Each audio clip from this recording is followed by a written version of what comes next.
Hi friends, ఈ రోజు video ఏంటంటే మనము గోవా ట్రిప్ గురించి మాట్లాడుకుందాము. గోవాకు ఒక 4 మెంబర్స్ కలిసి వెళ్తే బడ్జెట్ ఫ్రెండ్లీలో ఎలా వెళ్ళాలి, ఎలా ప్లాన్ చేసుకుంటే మనము తక్కువ ప్రైస్ లో అంటే తక్కువ కాస్ట్ లో వెళ్ళొచ్చు, ఖర్చు తక్కువలో వెళ్ళాలి అనుకుంటే ఎలా ప్లాన్ చేసుకోవాలి అనే దాని గురించి వీడియో అన్నమాట.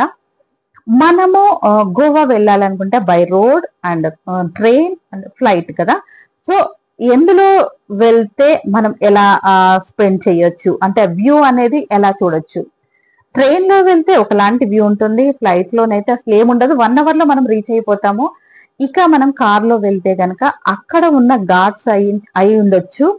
మనం ఏ వే నుంచి వెళ్తే ఎలా ఘాట్స్ వస్తవి, ఎక్కడ వ్యూ ఎంత బాగుంటది అనే దాని గురించి ఈ రోజు వీడియో అన్నమాట.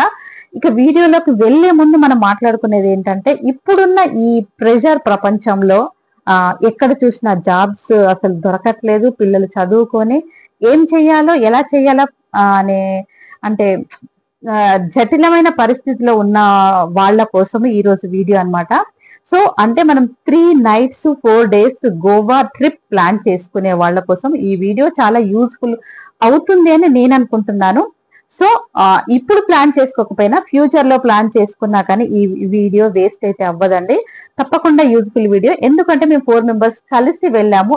ఎంత బడ్జెట్ లో వెళ్ళామంటే అంత బడ్జెట్ లో వెళ్ళాము, చాలా తక్కువలో చాలా హ్యాపీగా మనం అన్ని ఈ బాధలన్నీ మర్చిపోయి ఒక్కసారి వేరే ప్రపంచానికి వెళ్ళినట్టు అనిపిస్తూ ఉంటుంది అనమాట. కోర్స్ గోవా వెళ్ళిన వాళ్ళకి ఇవన్నీ తెలుసు, కాకపోతే దాన్ని ఆస్వాదించే పద్ధతులు కూడా కొన్ని ఉంటవి. సో మేము వెళ్ళింది కార్ లో వెళ్ళాము.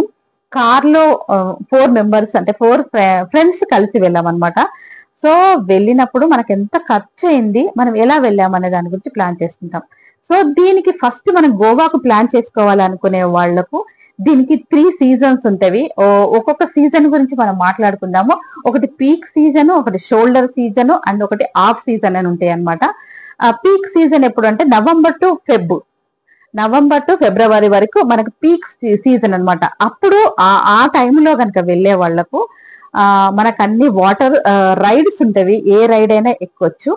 సో కాకపోతే కొంచెం మామూలు షోల్డర్ సీజన్ లో వెళ్ళేదానికంటే కొంచెం ఖర్చు ఎక్కువ అవుతుంది.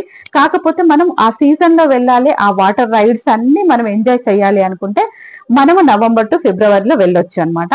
అలా వెళ్లే వాళ్ళ గురించి ఒకటి. ఇంకొకటి బడ్జెట్ ఫ్రెండ్లీ అన్నమాట. ఇప్పుడు ఏదంటే షోల్డర్ సీజన్ అంటారు అనమాట. ఇది ఎప్పుడు అని అంటే మార్చ్ టు ఎర్లీ మే అన్నమాట. మార్చ్ టు అంటే అప్పుడప్పుడే మే స్టార్ట్ అవుతుంది. మే ఫస్ట్ వీక్ లో వెళ్తే కనుక అప్పుడు మీకు అన్ సీజన్ అంటే ఐ మీన్ మనకేంటి అని అంటే ఆ టైంలో మనకి ఏమీ ఉండవు. ఐ మీన్ ఇవి చెయ్యొచ్చు, రైడ్స్ చెయ్యొచ్చు, కాకపోతే కొంచెం బడ్జెట్ లో కూడా వెళ్ళొచ్చు అనమాట ఇలా వెళ్తే. ఇక ఆఫ్ సీజన్ వచ్చేసి జూన్ టు సెప్టెంబర్ లో వెళ్తే మనకు వాటర్ రైడ్స్ మాత్రం మిస్ అవుతాయి అనమాట. మిగతా అన్ని మన యాక్టివిటీస్ అన్ని చెయ్యొచ్చు. కాకపోతే గోవాకు వెళ్ళి బాగా ఎంజాయ్ చేసి అన్ని మర్చిపోవాలి, ఈ ప్రెజర్ నుంచి బయటకు రావాలి అని అనుకుంటే మాత్రం తప్పకుండా మనము వెళ్లాల్సింది ఏంటంటే నవంబర్ టు ఫిబ్రవరిలో వెళ్ళాలి. సో మనము 4 మెంబర్స్ కార్ లో వెళ్ళాము. ఒక్కొక్కరికి వచ్చేసి నేను హైదరాబాద్ లో మేము స్టార్ట్ అయ్యాము. హైదరాబాద్ టు గోవాకు ఎక్కడెక్కడ ఆగాము ఏంటి అనే దాని గురించి మనం తెలుసుకుందాము, దానికి ఎంత ఖర్చు అయింది. సో హైదరాబాద్ లో మేము మార్నింగ్ 5 o'clock అలా స్టార్ట్ అయ్యాము. అంటే మనం 5 o'clock స్టార్ట్ అవ్వగానే మేము వెళ్ళిన రూట్ చెప్తున్నాను. అఫ్ కోర్స్ మీరు ఇంకా ఈ ప్లాన్ చేంజ్ చేసుకోవచ్చు. మేము ఎక్కడెక్కడికి వెళ్ళాము, ఫస్ట్ వచ్చేసి హైదరాబాద్ 5 o'clock స్టార్ట్ అయిపోయి షోలాపూర్ వెళ్ళాం. ఫస్ట్ షోలాపూర్ లో మా రిలేటివ్స్ ని కాస్త కలిసేసి అక్కడ భోజనం చేసేసి కొంచెం లైట్ షాపింగ్ చేశామన్నమాట. ఆ షాపింగ్ వీడియోస్ కూడా నేను తీసాను, త్వరలో అప్లోడ్ చేస్తాను. ఈ వీడియో డీటెయిల్స్ చెప్పిన తర్వాత నెక్స్ట్ కంటిన్యూషన్ ఉంటే బాగుంటుంది అని చెప్పేసి అలా చేస్తున్నాను అనమాట. సో షోలాపూర్ లో మేము లంచ్ చేసుకొని తర్వాత మేము ఎక్కడికి వెళ్ళామంటే కొల్హాపూర్ వెళ్ళామన్నమాట. కొల్హాపూర్ లో అంటే ఇంట్రెస్ట్ ఉన్న వాళ్ళు కొల్హాపూర్ లో ఆగొచ్చు, లేదు అంటే ఫ్యామిలీతో వెళ్ళే వాళ్ళు తప్పకుండా శక్తిపీఠం టెంపుల్ కి వెళ్ళాలి. చాలా బ్రహ్మాండంగా ఉంటుంది, అక్కడికి వెళ్ళాలి. ఆ టెంపుల్ దర్శనం చేసుకున్నాము. మేము నైట్ 8:30కి అలా దర్శనం చేసుకున్నాము. చాలా అంటే మేము ఈ మంత్ లో వెళ్ళాము కాబట్టి కొంచెం తక్కువ రష్ ఉన్నారు. సో మామూలుగానైతే నవంబర్ టు ఫిబ్రవరిలో వెళ్తే అక్కడ కూడా రష్ ఉంటారు, పెద్ద లైన్ ఉంటుంది. ఆ అమ్మవారి దగ్గరికి శక్తిపీఠం అమ్మవారి దగ్గర శక్తిపీఠం దగ్గరికి వెళ్తే కనుక అక్కడికి స్పెషాలిటీ ఏంటంటే కొబ్బరికాయ మీద నల్ల పూసలు పెట్టేసి అమ్మవారికి సమర్పించుకుంటారనమాట. అక్కడికి వెళ్ళి ఏ కోరిక కోరుకున్నా గానీ తీరుతుంది అని చెప్పేసి అక్కడ వాళ్ళు చెప్పారు. సో అది అన్నమాట. అంటే మేము మార్నింగ్ ఇక్కడ 5 o'clock స్టార్ట్ అయ్యి షోలాపూర్కి వెళ్ళేసి షోలాపూర్ నుంచి కొల్హాపూర్కి వెళ్ళాము. అక్కడ అమ్మవారి శక్తి పీఠం దగ్గర దర్శనం చేసుకొని అక్కడ హోటల్ బుక్ చేసుకొని చాలా బడ్జెట్ లో అన్నమాట హోటల్ బుక్ చేసుకొని ఆ రోజు పడుకొని నైట్ పడుకొని మళ్ళీ మార్నింగ్ స్టార్ట్ అయ్యి మార్నింగ్ అరౌండ్ 10-10:30కి అలా స్టార్ట్ అయ్యాము. అక్కడ నుంచి మళ్ళీ గోవాకి వెళ్ళాం అనమాట. సో ఇది ప్లాన్. యాక్చువల్ గానైతే బై కార్ లో వెళ్ళాము. మనం ఫ్రీగా ఉండాలి అని అనుకుంటే కొంచెం బ్రాడ్ కార్ అంటే ఇనోవా అలాంటిది అయితే కంఫర్టబుల్ ఉంటుంది. కాసేపు రిలాక్స్ గా ఇద్దరు పడుకున్న ఒకరు పడుకోవడం అంటే హాఫ్ అన్నమాట. ఆ సీట్ ని చేసుకోవచ్చు కదా, అలా చేసుకొని ఉండొచ్చు.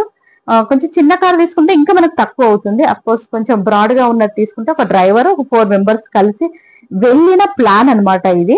సో దానికి హైదరాబాద్ టు నేను షోలాపూర్ లో ఆగాను, కొల్హాపూర్ లో ఆగాను, తర్వాత గోవాకి వెళ్ళాను. గోవాలో వరకు వెళ్ళి వచ్చినందుకు నాకు పర్ హెడ్ వచ్చేసి 7,000 రూపీస్ అయింది. అంటే ఎక్సెప్ట్ అంటే హోటల్స్ ప్లస్ తర్వాత భోజనము నేను పక్కన పెట్టేశాను. ఓన్లీ ట్రావెలింగ్ ఛార్జెస్ గురించి చెప్తుంటే 7,000 రూపీస్ అయింది. సో దాన్ని మనం ఈ 7,000 లో మనకి ట్రాన్స్పోర్ట్ అంటే కార్ లో వెళ్ళడం. కార్ లో ఎందుకు అని అంటే ఆ ఘాట్స్ చూస్తుంటే ఆ వ్యూ చూస్తుంటే మనం నిజంగా వేరే లోకంకి వెళ్ళినట్టు ఉంటుంది, అంత బాగుంటుంది. అదే మనం ట్రైన్ లో వెళ్తే ఒక దూద్ సాగర్ చూడొచ్చు, కాకపోతే మనం అక్కడ ఫొటోస్ ట్రైన్ అంటే ఆ మిడిల్ లో ఆగదు కాబట్టి సో మనం కార్ లో వెళ్తే ఎప్పుడు ఎక్కడ వ్యూ బాగుందో అక్కడ ఆగి ఫొటోస్ దిగొచ్చు అని చెప్పేసి మేము ప్లాన్ చేసాం అనమాట. అలా ఫొటోస్ దిగుతూ వెళ్ళొచ్చు. కొంచెం టైం ఎక్స్టెండ్ అవుతుంది, బట్ కాకపోతే ఆ వ్యూ చూడడము అంత ప్రశాంతంగా మనమున్న ప్రెషర్ లో అలా వెళ్తే బాగుంటుందని నా ఒపీనియన్. మీకు ఎలా అనిపిస్తే అలా వెళ్ళండి. ఐ మీన్ కార్ లో వెళ్ళినా మీరు బడ్జెట్ లో ప్లాన్ చేసుకోవచ్చు.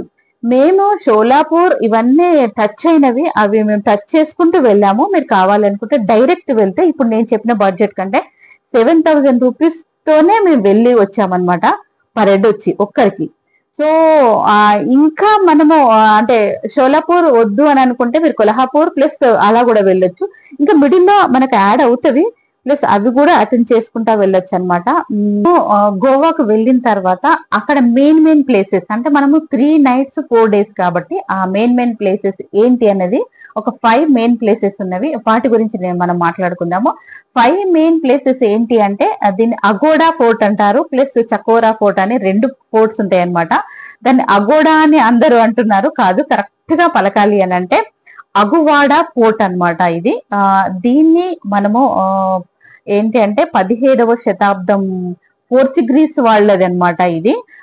ఈ కోట వచ్చేసి తర్వాత చాపోరా ఫోర్ట్ అనేది ఒకటి ఉంటుంది, అదైతే మనము సన్ రైజ్ కూడా చూడొచ్చు, అది ఒకటి మెయిన్. తర్వాత బసిలికా ఉంటుంది అనమాట, అది చర్చ్ ఒకటి ఉంటుంది, బసిలికా చర్చ్. సో అది కంపల్సరీ చూడొచ్చు. అక్కడనేమో సెయింట్ ఫ్రాన్సిస్ జేవియర్స్ అనే అతని అంటే మమ్మీస్ అనొచ్చు శవము అలాగే ఇప్పటి వరకు ఉంది. అంటే 600 years నుంచి ఇంకా ఇప్పుడు అలాగే ఉంది. సో అది మనము అక్కడ విజిట్ చేయొచ్చు. మెయిన్ ప్లేస్ వచ్చేసి తర్వాత దూద్ సాగర్ అనమాట. ఇక దూద్ సాగర్ అయితే నేను చెప్పాను కదా, మనం మెయిన్ నవంబర్ టు ఫిబ్రవరిలో వెళ్ళినప్పుడు మాత్రమే అక్కడ వెళ్ళడానికి పర్మిషన్ ఉంటుంది. మామూలుగా మనం రెయినీ సీజన్ లో అంటే ఈ మంత్ లో ఇప్పుడు వెళ్తే అన్ సీజన్ లో వెళ్తే మాత్రం దూద్ సాగర్ కి పర్మిషన్ ఉండదు. అదొకటి మీరు గుర్తుపెట్టుకోవాలి. ఇంకొకటి దూద్ సాగర్ చూడాలి అనుకుంటే ట్రైన్ లో వెళ్ళిన వాళ్ళు మాత్రమే చూడొచ్చు. అంటే మామూలుగా వెళ్ళిన వాళ్ళు అంటే కార్ లో వెళ్ళిన వాళ్ళు వెళ్ళొచ్చు, కాకపోతే దానికి మన ఓన్ వెహికల్ ఉన్నా కానీ ఒక స్టాప్ ఉంటుంది, ఆ స్టాప్ వరకు వెళ్ళిన తర్వాత మళ్ళీ వాళ్ళు మాత్రమే తీసుకెళ్తారు అక్కడికి. మనం అయితే ఓన్ వెహికల్ పైన మనం వెళ్ళరాదు, మన పర్సనల్ వెహికల్ లో వెళ్ళరాదు అనమాట.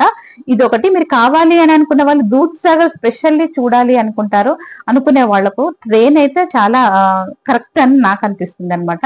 సో ఇక్కడ మళ్ళీ తర్వాత ఇంకొకటి ఏంటి అని అంటే మనము ఎప్పుడు వెళ్ళినా సీజన్ లో వెళ్తే బాగుంటుంది. కాకపోతే గోవా ప్రశాంతమైన వాతావరణము ఎంజాయ్ చేయాలి అని అనుకునే వాళ్ళకి మాత్రం తప్పకుండా మనం ఎప్పుడు వెళ్ళాలి అని అంటే అంటే అన్ సీజన్ లో వెళ్తే కొంచెం మనకు ఆ ఆ, అంటే బడ్జెట్ లో వెళ్లే వాళ్ళ గురించి నేను మాట్లాడుతున్నాను. ఫ్రీగా హ్యాపీగా చాలా డబ్బులు ఖర్చు పెట్టుకొని వెళ్ళాలనుకుంటే ఎప్పుడైనా వెళ్ళొచ్చు. కాకపోతే బడ్జెట్ ఫ్రెండ్లీ గురించి మనం ఇప్పుడు వీడియో చేస్తున్నాం కాబట్టి మనం అన్ సీజన్ లో వెళ్తే ఓన్లీ వాటర్ రైడ్స్ తప్ప మిగతాదంతా తక్కువ ఖర్చులో మనం వెళ్ళొచ్చు అనమాట.